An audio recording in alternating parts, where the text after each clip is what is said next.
Speaking of Kellyanne Conway, Trump's campaign manager, she's with us now. Kellyanne, good morning. I know it was a late night. Congratulations to you on the campaign. Thank you, Savannah. Thank you. Can you tell us anything about this phone call that's been reported between President Obama and Mr. Trump? What was said? How would you characterize it?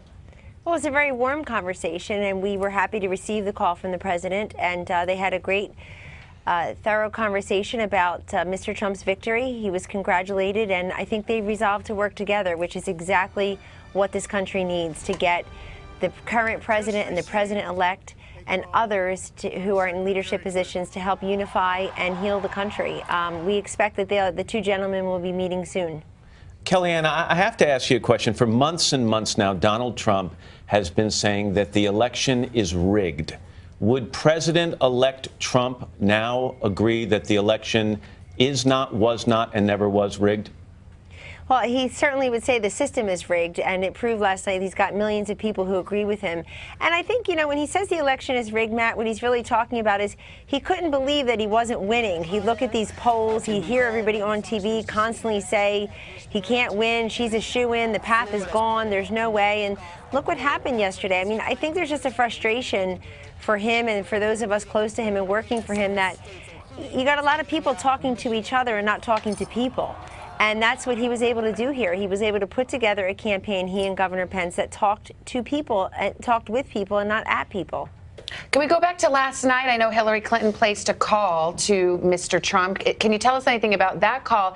And was your campaign disappointed that she didn't come out and concede in the way that traditionally losing candidates do?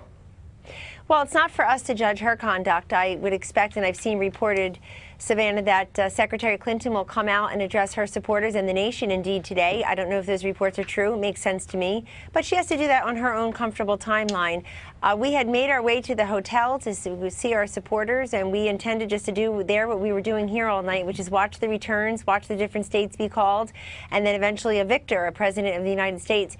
While we were getting ready to do that, we received a call from Secretary Clinton. I gave the phone to Mr. Trump, and they had a very cordial, very warm conversation. Secretary Clinton congratulated Mr. Trump on his victory, and he commended her for being smart and tough and running a really hard-fought campaign. Kellyanne, let me ask you a personal question. In your heart, when you sat with us yesterday morning and said that you thought you would win this election and win Michigan and some of the states that it appears you will actually have won, did you believe it, or do you have that good a poker face? I did believe it. We've seen that happening for a while now. We just model the electorate very differently than I think conventional pollsters do.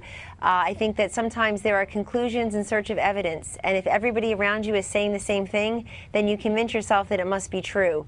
We just wanted people to tell us who they were, what motivated them, their fears and frustrations. We knew, Matt, that we'd be able to flip one or two of these traditionally blue states because Donald Trump's not a conventional Republican messenger. There's a lot of what he says that harkens back to the last person to win those states, Ronald Reagan. A lot of putting America first and creating jobs and being patriotic and renegotiating bad trade deals. And you heard him last night, though. He's also, you know, he wants to be a unifier. He wants to help heal and bind the nation. And I thought the most important thing Mr. Trump said last night in his victory speech was that he wants to be the president of all Americans, and that includes the many who did not vote for him. Well, we knew whoever won, they were going to have that tall order before them right away, and so it is. Kellyanne Conway, again, congratulations. Hope you catch some sleep, and thanks for being on with us again. Congratulations. Appreciate it. You got it. Thank you, Matt. Again, we do expect to hear from Hillary Clinton later this morning. Hello, Today fans. Thanks for checking out our YouTube channel. Subscribe by clicking that button down there, and click on any of the videos over here to watch the latest interviews, show highlights, and digital exclusives.